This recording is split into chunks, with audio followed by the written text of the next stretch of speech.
Assalamualaikum warahmatullahi wabarakatuh. Waalaikumsalam warahmatullahi wabarakatuh.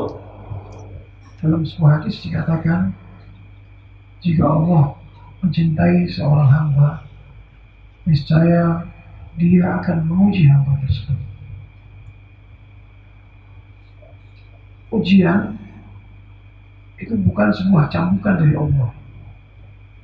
Dan ujian adalah salah satu bentuk dari kasih sayang Allah dan upaya Allah memahamkan kepada makhluknya, kepada hambanya, untuk mengerti bahwa betapa besar potensi yang dimilikinya.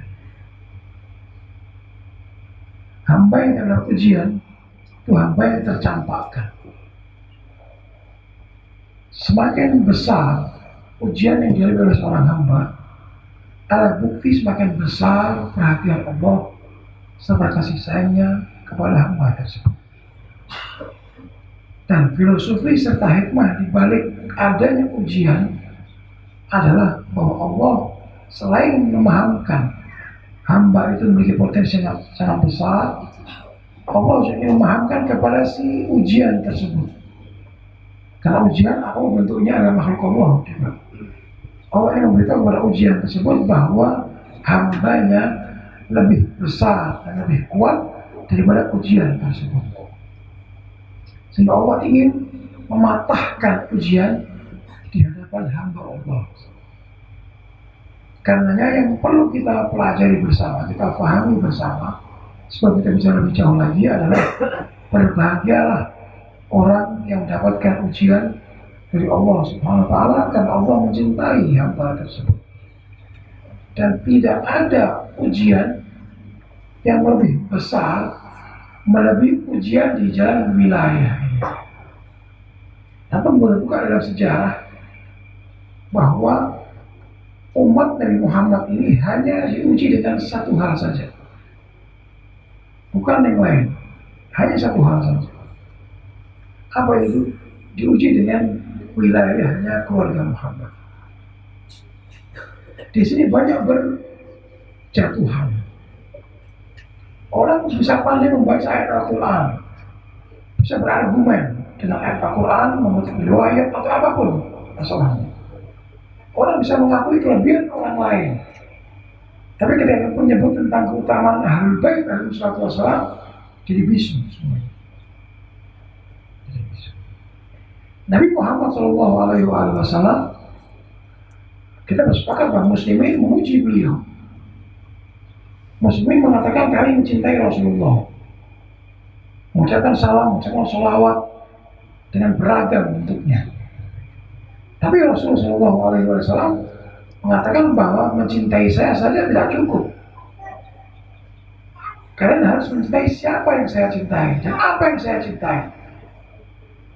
Kalau antum tahu apa itu sunnah Nabi dan bagaimana kita berusaha untuk mengamalkan sunnah Nabi, itu bagi bukti bahwa kita mencintai apa yang dilakukan oleh Nabi dan siapa yang dicintai oleh Nabi, kita berusaha melakukannya dan mencintainya. Seringkali persatuan dalam rangka kita mencintai siapa yang dicintai oleh Nabi. Dan untuk itu Rasul sendiri pun dibenci hanya karena beliau mencintai orang-orang yang beliau cintai. Apalagi kita, apalagi umat yang berusaha mencintai siapa saja yang dicintai oleh baginda Muhammad SAW. Umat Islam diuji dengan wilayah. Saya akan awali pembicaraan saya dengan rangkaian sabda Imam Ali alaihi wassalam. Beliau pernah mengatakan bahwa seorang muslim belum bisa dianggap sempurna akalnya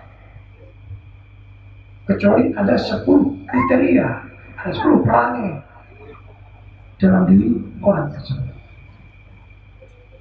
Mungkin saya akan sebutkan semuanya, beberapa saya akan sebutkan. Yang pertama, semua orang berharap kebaikan dari orang tersebut. Artinya perbuatan orang itu semuanya baik, sehingga masyarakat sekitarnya asyik dan cinta kepadanya. Ini suatu tanda sempurnanya akal seseorang. Yang kedua, bahwa orang sekitarnya tidak mendapatkan keburukan dari orang tersebut. Jadi yang pertama, dia selalu berbuat baik. Dan yang kedua, dia tidak pernah berbuat keburukan sehingga dampak negatifnya sampai kemana-mana. Sebelum saya lanjutkan rincian sabda dia ini, dia menjelaskan bahwa kalau antum melihat orang yang tampaknya akhlaknya baik, jangan langsung dipuji. Jangan tertipu dengan perbuatan tersebut. Kalau ada orang tidak melakukan perbuatan jahat, perbuatan negatif, jangan langsung dikira orang itu orang baik. Bisa jadi dia belum dapat kesempatan untuk melakukan kejahatan. Bisa jadi kejahatan yang mau dia lakukan itu ada kejahatan lebih unggul dari itu. Dia menunggu kejahatan lebih besar lagi. Orang berbuat baik pun juga mungkin karena faktor liar. Faktor liar. Atau mungkin karena faktor tertentu. Jadi di sini kita sebagai pengikut ahlul bait mau dibuat cerdas oleh imam kita. Jangan mudah tergoda melihat orang yang tampaknya baik, melihat orang yang tampaknya tidak suka melakukan tindakan jahat atau yang buruk. Berikutnya, salah satu bukti kesempurnaan akal seseorang adalah bahwa tidak tenarnya ketenaran tidak ia sukai. Ketenaran tidak ia sukai. Dia tidak suka dengan ketenaran. Asalkan di situ ada cinta Allah di dalamnya. Ada orang mau pamer kan, mau gini, mau dikenal. Ada orang tidak mau dikenal. Dia urusannya dengan Tuhannya. Baik atau tidak baik ini? Baik. Tapi masih belum sempurna. Jadi 1-9 ini beliau rinci, tapi belum membuktikan kesempurnaannya sampai pada level ke-10. Saya ringkas saja. Kalau antum menyaksikan ada orang baik dalam segala hal, sosialnya bagus, agama personalnya bagus, dia sholatnya bagus, urusan puasanya bagus, hajinya bagus, ziarahnya mungkin bagus, bagus semuanya. Antum jangan terkena sama orang ini.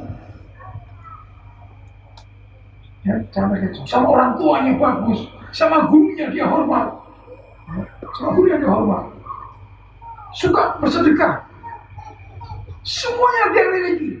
Kalau dia belum memiliki satu sifat yang terakhir ini, semua sifat kebaikan bisa hilang dari dia. Ini cirinya maksum. Dia mengatakan wa ammal asyirah, adapun yang ke-10. Tahukah kalian apa yang ke-10 itu?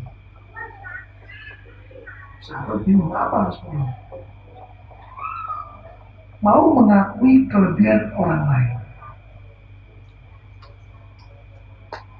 Kalau seseorang mau mengakui kelebihan orang lain, semua kebaikan di seluruh jagat raya ini bisa terkumpul pada orang tersebut. Tapi kalau orang ini dengan semua kebaikan yang dia miliki, tapi satu karakter yang dia miliki, sulit untuk mengakui kelebihan orang lain, satu persatu kebaikan akan hilang dari dia. Antum kira iblis jatuh karena apa? Tidak mau mengakui kelebihan Nabi Adam.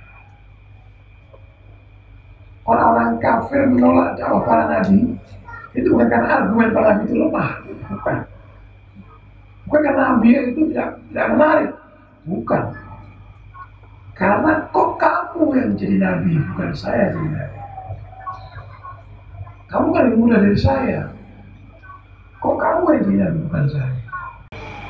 Faktor inti dari semua penolakan itu adalah tidak adanya pengakuan kepada sesuatu yang lebih dari dirinya.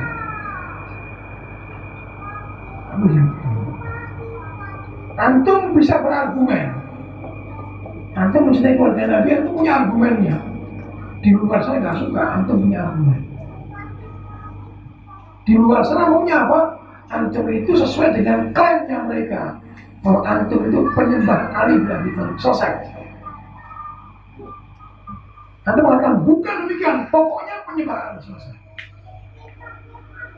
Bahwa kita mengatakan bahwa siapa yang mengagukan Amirul Mukminin di atas Rasulullah kafir hukumnya, kita tidak menerima.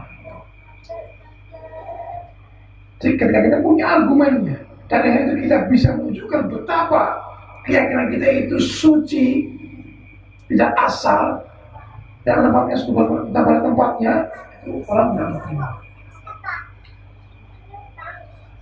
Anda pernah tahu kan surat Al-Ma'arij, peristiwa Ghadir Khum, semua berbaiat, mulai dari orang datang ke Rasulullah, kita semua setuju dengan apa yang datang dari Anda.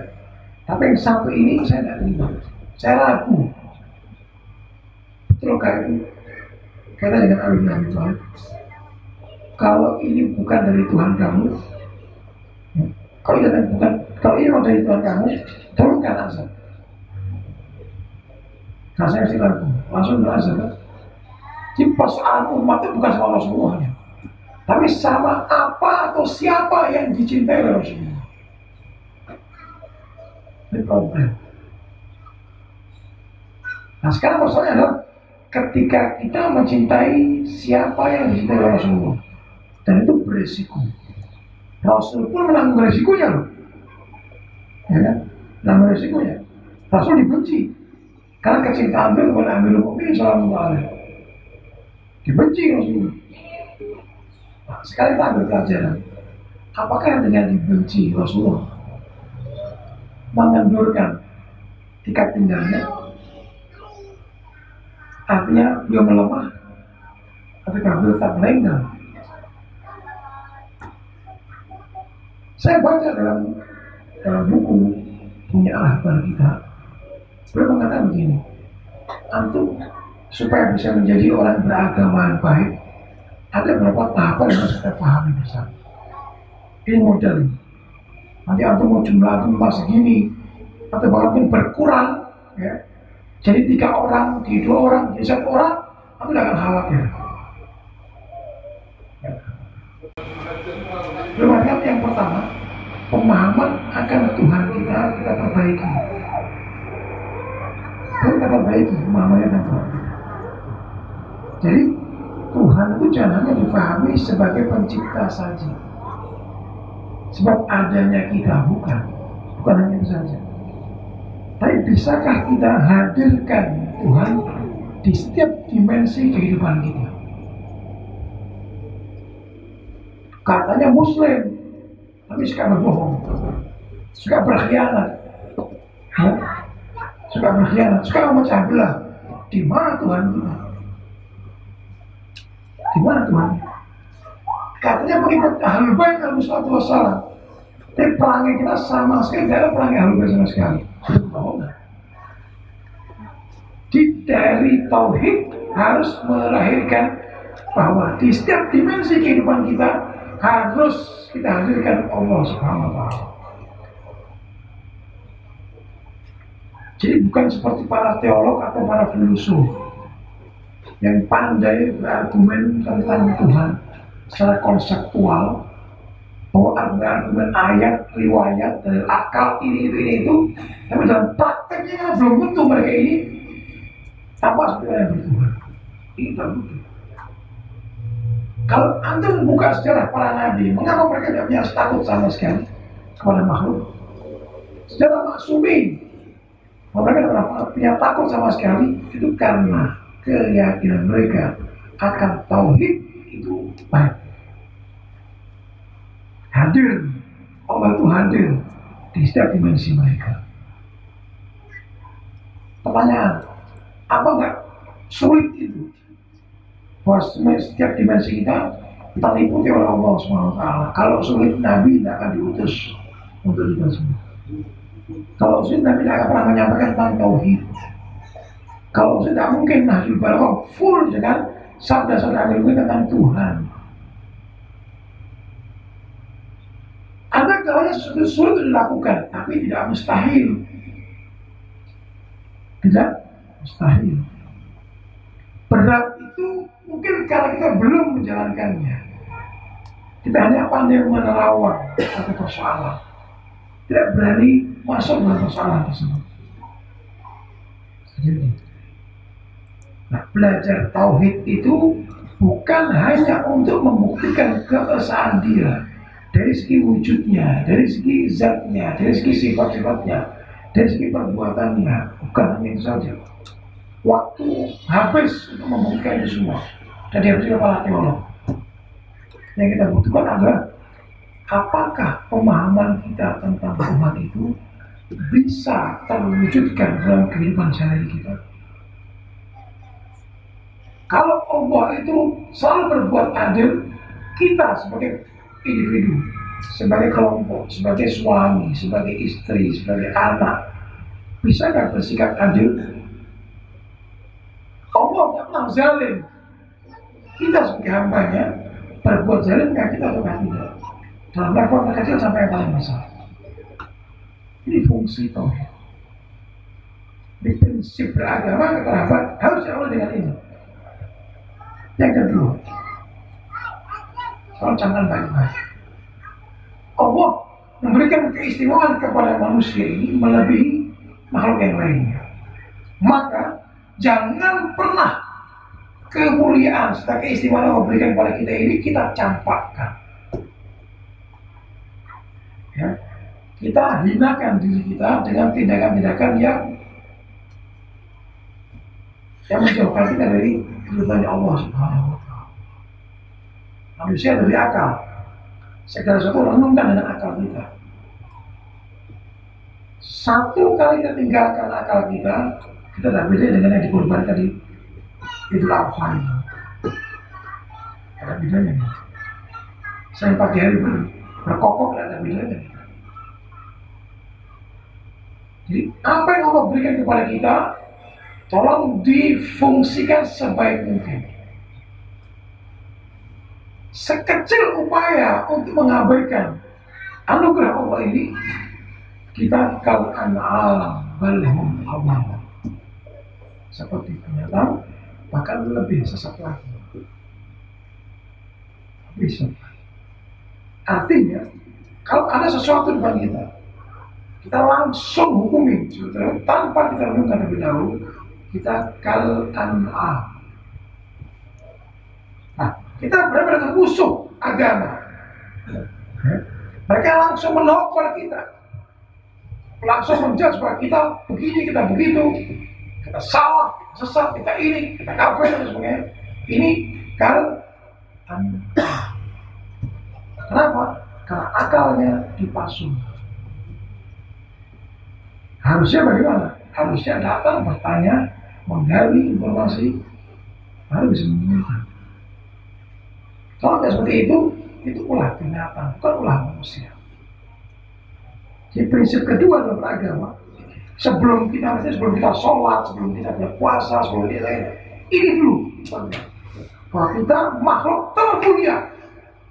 Harusnya kita berbuat sesuatu yang mulia. Jangan kita hinakan. Ada akal kita gunakan dengan baik. Ada hati kita arahkan dengan yang positif. Ya kan? Yang kedua. Yang ketiga. Kita dikenalkan tentang hari akhir. Ada pelajaran tentang hari akhir kan? Maksudnya apa? Jangan hanya habiskan bekal Anda untuk di kehidupan sini saja.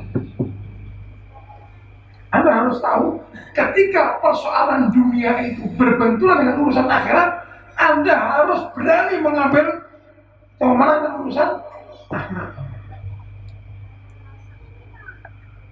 Saya mau masuk lagi ke soal yang dihadapi oleh komunitas Syiah global itu apa sih? Problem kecintaan sebagian manusia kepada keluarga Nabi dianggap sebagai pemicu kebencian mereka, dan mereka berusaha untuk memecah belah, mereka berusaha untuk menghancurkan atau apa yang mereka lakukan. Sekarang urusan wilayah, cinta, loyalitas kepada sabda Nabi, khususnya dalam kaitannya dengan masalah keluarga beliau, ini membawa kita bukan pada urusan dunia saja. Ini terus berjalan sampai ke urusan akhirat. Pembahasan syafaat, ya. Ini dari sini awal mula. Dari sini awal mula. Sekarang masalah begini. Ketika kita dihadapkan dua pilihan, Anda dengan mengikuti keluarga Nabi akan terpojokkan, terjauhi dari keluarga mungkin, dari handai kaulan mungkin, dari kawan mungkin, dari atasan mungkin, dari bawahan mungkin, dari anak mungkin, dari bapak mungkin, ibu mungkin, namun segala sesuatu sangat mungkin dialami oleh pecinta keluarga. Persoalan sekarang adalah siapkah kita untuk melepaskan ini? Atau tetap? Jadi kalau antum belajar tentang hari akhir, konsep hari akhir dalam tasyayyu', dalam Syiah ini, hari akhir itu maksudnya apa? Ketika Anda dihadapkan kepada dua pilihan, kepentingan dunia yang berbenturan dengan kepentingan akhirat Anda, mana yang harus Anda dahulukan? Mana yang harus Anda dahulukan? Seorang sahabat datang ke Ja'far as-Shadiq mengeluhkan kemiskinannya, dan dia minta bantuan dari Imam Ja'far as-Shadiq. Imam Ja'far sebelum membantu orang tersebut, dia bertanya, sekiranya seluruh kekayaan jagat raya ini diberikan kepadamu dengan catatan kamu keluar dari wilayah kami, Habib, maukah kamu? Kamu jadi orang paling kaya di muka bumi, tapi syaratnya kamu tidak berwilayah kepada kami. Oh, saya tidak mau, Imam. Karena jawab, berarti kau bukan miskin, kamu orang kaya. Maksudnya bagaimana? Ternyata dalam kamus Ahmad, kata wilayah itu identik dengan kekayaan yang tiada balas. Kok bisa ya identik dengan kekayaan? Karena dengan berwilayah ini Anda akan menganggap setiap ujian tampak kecil. Anda akan lalui dengan ringan. Karena kita punya contoh-contoh bahwa setiap ujian yang kita alami tidak akan pernah berbanding lurus sepadan dengan apa yang dihadapi oleh Rasul dan keluarga Rasul. Jadi jangan menjadi umat yang cengeng, mudah mengeluh, melemah, kendor dalam langkah. Karena kita punya contoh panutan-panutan yang mana kebesaran mereka membuat mereka malu untuk apa? Untuk malu untuk mengeluh kepada Allah SWT. Mereka malu. Besar mereka hadapi, dan mereka cuma mengatakan syukran laka ya Allah. Terima kasih saya ucapkan kepada Allah yang masih mempercayakan ini semua kepada saya.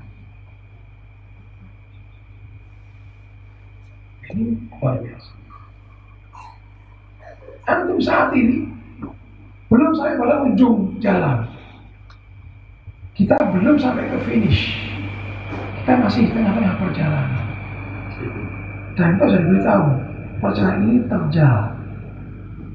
Perjalanan ini sulit. Perjalanan ini berduri. Tetap mau dilanjutkan atau tidak? Antum berat bertanya, memangnya apakah ada yang pernah sampai ke ujung jalan? Jawabannya bukan hanya ada, banyak yang sampai. Memangnya ada yang tidak sampai? Jawabannya bukan ada, tapi banyak pula yang tidak sampai. Berarti apa? Kita perlu tahu apa yang membuat sebagian orang itu sampai ke tujuan, dan apa yang membuat sebagian orang tidak sampai pada tujuan. Antum sekarang ini begini saja. Kita introspeksi diri masing-masing ya. Ketika kita buka mata kita, awal yang terlintas dalam benak kita apa? Kita sebagai komunitas Syiah, waktu antum bangun tidur, pertama yang terlintas dalam benak antum ini apa? Apa kira-kira? Kalau kita mengaku sebagai Syiah, seharusnya begitu mata kita buka di pagi hari, pertama yang harus ucapkan Alhamdulillah. Alhamdulillah untuk apa? Kalau Allah masih mempercayai kita, masih memberikan kesempatan kepada kita untuk memperbaiki apa yang perlu kita perbaiki. Apa yang perlu kita perbaiki? Hubungan kita dengan Tuhan kita, hubungan kita dengan keluarga kita, dengan ikhwan kita, dengan yang seagama dengan kita, dengan sesama manusia, dengan lingkungan kita, baik itu insani maupun hewani maupun nabati. Semua harus ada hubungan. Kita dengan diri kita dengan lingkungan kita dengan Tuhan kita harus ada. Begitu melek mata, coba Alhamdulillah. Syukuran laka ya Rabb. Alhamdulillah, syukuran laka ya Rabb. Kita salah. Masih diberi kepercayaan. Sebab semestinya seorang Syiah itu ketika dia mau menjaga mata, dia harus sadar, mungkin ini tidur terakhir saya. Gangguan bisa datang dari manapun dan dengan cara apapun. Kita tidak tahu. Kok harus begitu? Kenapa? Karena Syiah itu ditanamkan, difahamkan oleh imamnya bahwa kita itu punya musuh. Kita punya musuh. Orang hidup yang merasa tidak punya musuh, kalau dia akan dikejutkan oleh musuh. Dan begitu dia terkejut, tidak bisa bergerak lagi. Karena segala sisinya sudah dikuasai oleh musuh. Tapi ketika sadar kita punya musuh, maka apa yang mesti kita lakukan untuk memproteksi diri kita, melemahkan program musuh, selalu akan kita renungkan, kita anggap serius. Kalau antum di tempat ini, di kota ini, tidak pernah menganggap serius apa yang telah dilakukan oleh musuh-musuh antum dan apa yang akan mereka lakukan kepada Islam, kepada antum, ini antum tidak pernah pikir sama sekali, antum menjadi komunitas yang kalah, tergilas. Dan ketika antum umpamanya antum diserang, itu teriakan antum, tawasulnya antum hampir tidak berguna. Kenapa? Karena sejak awal antum tidak peka. Antum bisa kasih contoh, gampang saja. Apa bedanya syuhada Karbala dengan kelompok Tawabin? Kelompok Tawabin ya, mereka yang bangkit setelah lagi di Karbala. Mereka kelompok yang bertaubat Islam. Apa yang membedakan syuhada Karbala dengan kelompok Tawabin yang meninggal dunia? Saya juga berat mengatakan kelompok Tawabin itu syahid. Karena rahbar pun tidak mengatakan syahid untuk Tawabin. Apa bedanya? Bergerak di luar momen yang tepat itu jauh dari kesucian. Ya. Langkah ini harus diselaraskan dengan seruan orang suci. Harus. Ada seruan labbaik itu muncul. Ucapan labbaik itu ada seruan. Kalau ada seruan, apa yang labbaik? Atau saya manggil antum dari misalnya, Fulan, antum diam. Besok ketemu saya, labbaik. Untuk apa labbaik? Antum kemarin kan sama saya. Tidak butuh labbaik, ya antum malah sekarang. Mereka meneteskan air mata. Mereka mengutuk Imam Hussein. Ya. Mereka mengangkat senjata. Mereka berperang, bertempur. Mereka gugur. Pertanyaan, benarkah gerakan mereka? Saya mengesahkan gerakan mereka. Mengapa ada kelompok yang selalu bersama Imam Hussein? Karena mereka tahu ini saatnya yang tepat. Jadi awalnya kita kenal musuh kita dulu. Pertanyaan musuh itu apa sih definisinya?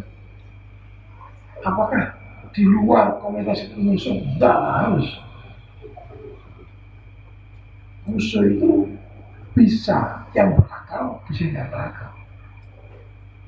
Segala sesuatu atau siapapun yang dalam gerakannya atau eksistensinya merecoki dan merugikan program serta misi suci, itu musuh. Berarti apa? Keluguan itu musuh. Kebodohan itu musuh. Tidak percaya kepada komunitas itu musuh. Kepanikan itu musuh.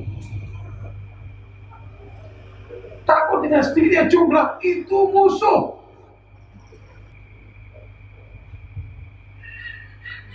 Kalau antum ini bermain dalam potensi yang antum miliki dan antum sumbangkan di jalan masa ini, antum kuat. Lama negeri mulai itu jumlahnya banyak dengan musuh-musuh Islam banyak amat.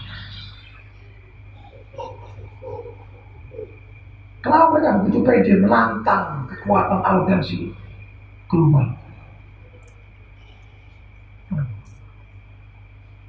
Karena mereka tahu jalannya. Mereka tahu cara menghadapi musuh-musuhnya.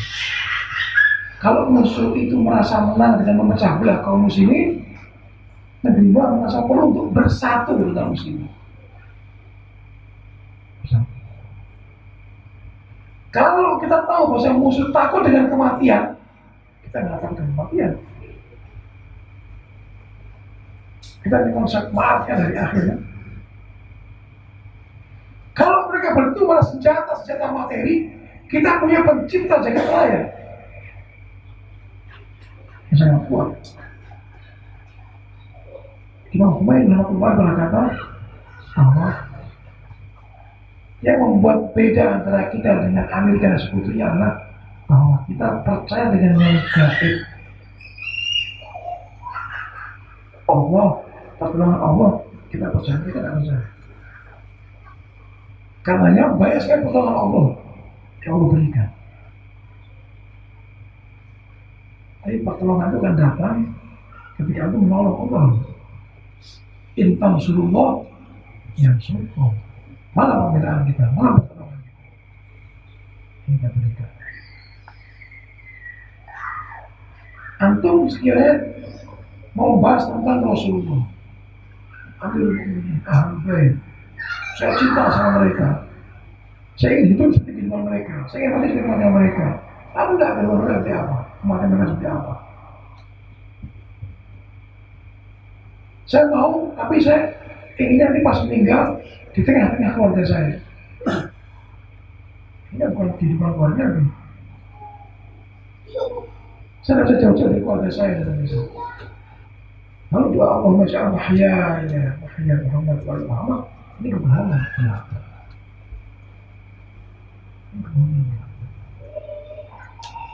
Saya tekankan di sini, aku berpanjangan saya, bahwa buka mata selalu, introspeksi diri, ambil pelajaran yang sudah. Saya kiranya, apa yang aku menghadapi di kota ini berbeda dengan apa yang dilakukan oleh ikhwan di tempat yang lainnya. Maka harus pandai-pandai mencari celah. Kalau ternyata entah itu pihak mana yang tidak bersahabat dengan antum, apa sih yang mereka kehendaki? Kalau mereka kehendaki antum lepas ini aja ini, jangan mau dong, nggak bisa ini. Itu ranah personal. Tapi kalau bentuk yang antum tampilkan harus kita rubah, harus strategi. Kenapa? Strategi. Saya kasih tahu, Imam Hasan Askari itu mengajar kepada Syiah. Kalau mau mendapatkan pengetahuan, dapat informasi masuk, pura-pura jadi penjual sayur, penjual buah, dan menawarkan barangnya ke rumah Imam Hasan Askari. Artinya begini, maaf, antum kalau mau kuat harus pandai dan harus siap komando. Contoh, ikhwan mulai minggu depan sampai 3 bulan ke depan, ya, masing-masing di rumah. Jangan apalagi mau dari di tempat saya, kalau itu tinggalkan. Kalau mau ke rumah saya, atau misalnya pura-pura menawarkan dagangan apa, atau misalnya, atau pura-pura menanyakan alamat, apa saja, jadi harus siap memainkan sebuah peran. Yang besar itu bukan antumnya, yang besar itu misinya besar. Antum kan orang kenal Buhlul, atau saya nyebut Bahlul. Buhlul itu sahabat imam yang cerdas dan ahli ma'rifat. Tapi karena sebuah peran dan demi eksistensi dan keberlangsungan mazhab suci ini, beliau diperintahkan oleh Imam Ma'sum. Saya tidak tahu pasti apakah Imam Syafii bukan yang orang berbiasa. Lepas orang gila. Jadi setiap hari keluar pengen pelepah kurma, pengen kuda-kuda. Terus dipamer sama anak kecil. Ini ahli ma'rifat ini. Karena imamnya dulu dia berlakon seperti itu, dia ingat. Sampai beliau ke Harun Ar-Rasyid. Harun lihat tingkah gilanya Buhlul ini asik dari Rasyid. Sehingga dia duduk di istana. Sampai ketika Harun Ar-Rasyid rapat dengan orang-orang staf-stafnya, Buhlul ini mendengarkan. Kerajaan beliau ya. Dan info itu disampaikan oleh Imam Syafii.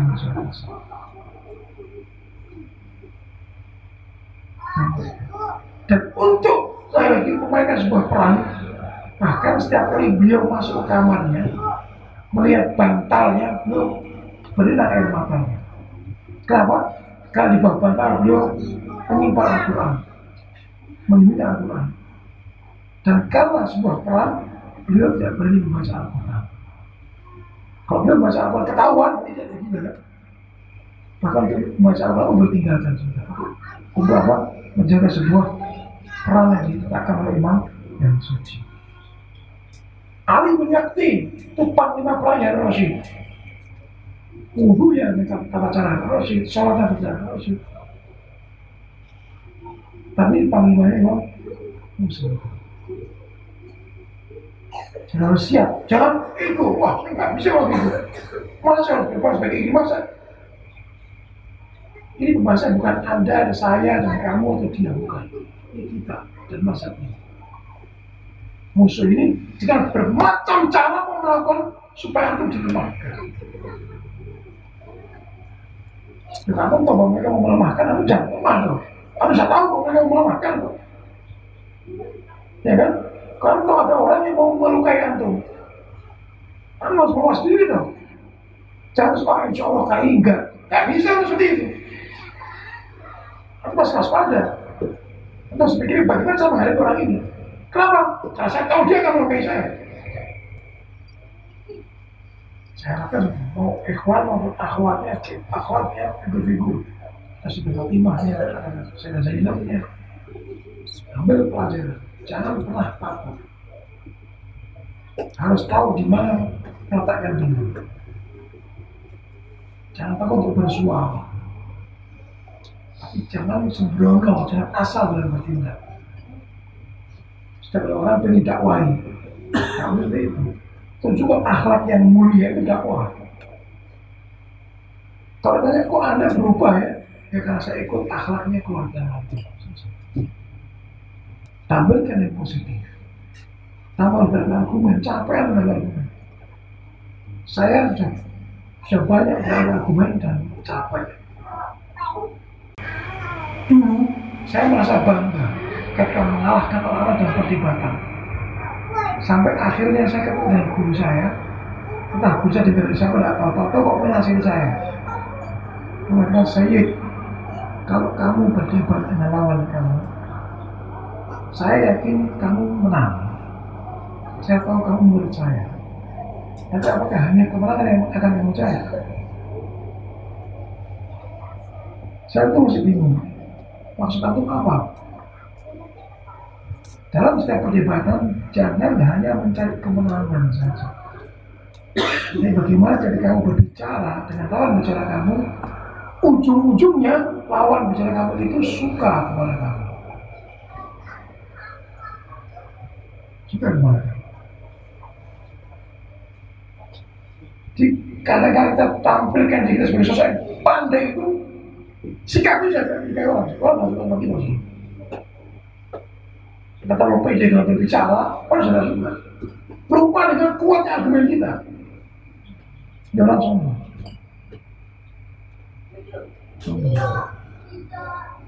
Dulu sudah pernah saya alami. Kenapa saya langsung introspeksi diri. Ya perlu lah semua. Saya pernah kalau berdebat dengan lawan, orang berusaha untuk membenci keluarga Nabi dan mazhab ini, saya katakan anggaplah saya itu salah. Tolong buat saya ini berada di jalan yang benar. Caranya seperti apa? Luruskan saya, caranya bagaimana? Anda beristighfar, maaf, saya waktu ikuti ajaran ini bukan dari istighfar. Saya mengikuti ajaran saya sebelumnya, saya tidak beristighfar. Saya belajar. Jika Anda ingin keluarkan saya dari ajaran ini, Anda beri argumen-argumen Anda. Mulai dari konsep ketuhanannya, konsep kenabiannya, semua konsep ini sejarahnya seperti. Kalau Anda tidak suka, Anda terima, Anda bisa, Anda itu belajar. Tidak perlu berdebat pada yang lebih selesai. Capek. Sadarlah bahwa kekurangan antum, kesalahan antum yang berargumen akan dimanfaatkan oleh musuh antum untuk menghabisi mazhab yang suci. Jika kita tidak tahu, sadar diri saja. Tidak tahu, jangan berlagak-lagak. Jangan. Bukan eranya berdebat sama debat sini. Antum sebagai penanti saya bersama. Syarat utamanya adalah antum harus punya rasa gelisah. Gelisah dengan kondisi yang ada sekarang ini. Gelisah, bagaimana cara antum menyambutnya? Dengan apa yang saya miliki saat ini, sudah tepatkah kita ini menyambut beliau atau tidak? Kalau sesuatu itu muncul, berarti kan antum mempersilakan beliau ke rumah antum. Ya Imam silakan ke rumah kami. Antum yakin di rumah antum tidak ada gambar-gambar sesuatu yang haram yang tidak mungkin dimasuki Imam? Berarti antum yakinkah kita buat di HP kita bisa ada gambar-gambar yang tidak semestinya? Yang kita tunggu itu orang suci betul, dan dia betul mensucikan orang. Itu sebagai sini berupaya untuk selalu membersihkan diri. Kesalahan yang pernah kita lakukan coba kikis supaya kita bisa merapat ke dalam barisan bersama. Kalau saya merapat ke barisan bersama, antum akan menjadi orang yang kuat, dan musuh akan khawatir dengan kekuatan antum meskipun jumlahnya sedikit. Karbala itu contoh konkretnya. 30.000 pasukan, 30.000 para penakut. Kalian akan berhadapan dengan 70 orang. Saya tanya sama antum, kira-kira mana lebih berani? 30.000 pasukan dengan semua senjatanya, ataukah anak kecil umur 12 tahun yang berani menantang mereka gitu? Mana berani sih? Anak kecil di kubu Imam Husain kah? Ataukah di kubu Ubaidah bin Ziyad? Pertanyaan, apa yang buat anak kecil itu berani menantang 30 pasukan berkuda? Pasukan siapkan dengan seluruh persenjataannya. Apa yang dia bilang? Karena loyalitasnya, ma'rifat kepada imam, begitu semua. Tahu tugas. Tahu tugas. Jadi kalau ada ujian datang, itu akan kena semuanya. Tak pernah guru, mau kecil, mau tua, mau muda, mau kena. Mau laki, mau perempuan. Dan dulu menghadapi ujian ini. Jangan sama dapat. Tidak perlu mengkhawatirkan. Ketika Anda tidak takut, akan ada kekuatan yang memberikan kepada Anda. Entah melalui lisan antum, entah melalui gerakan fisiknya antum, atau apapun akan muncul. Kita di awal takut, bahkan ada orang atau campakkan. Oh, jangan lari di ujian. Sadarlah bahwa antum sedang difahamkan oleh Allah tentang potensi yang ada miliki. Semalam saya ngomong kepada kita tentang kawan di Sawako. Kalau sekiranya aku berhadapan dengan 100 orang pun, kau salah. Ingat, Allah tidak akan pernah berbuat zalim. Allah yang mengingatkan antum bahwa musuhnya antum dia 100 orang itu. Kalau musuhnya antum 101 orang, pasti Allah akan tambahkan satu lagi. Kalau musuhnya punya 1 orang, tidak mungkin Allah kirimnya 100 orang ke antum. Musuh sadari.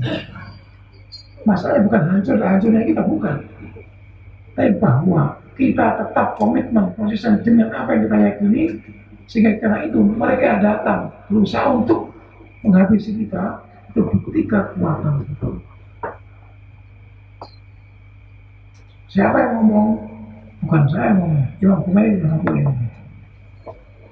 Beliau diserang oleh Irak dan dengan 33 negara yang lain, beliau mengatakan semakin banyak musuh menyerang kalian, itu membuktikan kekuatan kalian dan ketakutan musuh kalian. Kalau mereka berani, mereka akan singgah. Jika mereka mengajak-ajak berkoalisi dan sebagainya, ketika mereka takut sama kalian. Jadi sadarlah, jangan pernah takut dengan musuh yang banyak. Buat mereka semakin takut dengan tekad kalian dan keberanian kalian. Ya. Tentang mazhab ini antum perlu berdalam lagi. Keseriusan untuk menerapkan setiap yang antum pelajari itu hukumnya fardhu ain. Bukan hanya menampung file-file saja, tidak pernah dipraktekkan. Nanti usang. Dipraktekkan dan dijaga. Kelompok yang ketiga ini sedikit. Banyak orang mengerti agama, mengamalkan agama, tapi itu urusan pribadi. Tahu hal itu benar, tapi bahkan untuk masuk tidak berani. Baik kita saksikan orang baik tidak berani. Jadi kita harus ketahui, dipelajari, diikuti dan dijaga. Dijaga itu beresiko. Menjaga itu beresiko. Kamu mati loh, tidak apa saya mati, yang penting ada masa hidup. Rasul saya mau hijrah, Madinah Ali ya. Ali kamu tidur di tempat saya. Kamu kan tahu ada 40 dukun di Quraisy. Tahu ya. Kamu tidur, saya akan berhijrah. Saya akan keluar dari sini. Apa yang Ali? Ya Rasulullah, sekiranya antum pergi tanpa saya, apakah mereka bisa melukai Anda? Tidak berarti Allah mencintai saya. Beliau sudah cukup. Terima kasih ya Allah, ya telah menjaga kasihku Muhammad. Diletakkan di mana sih? Yang penting apa? Yang penting figur ini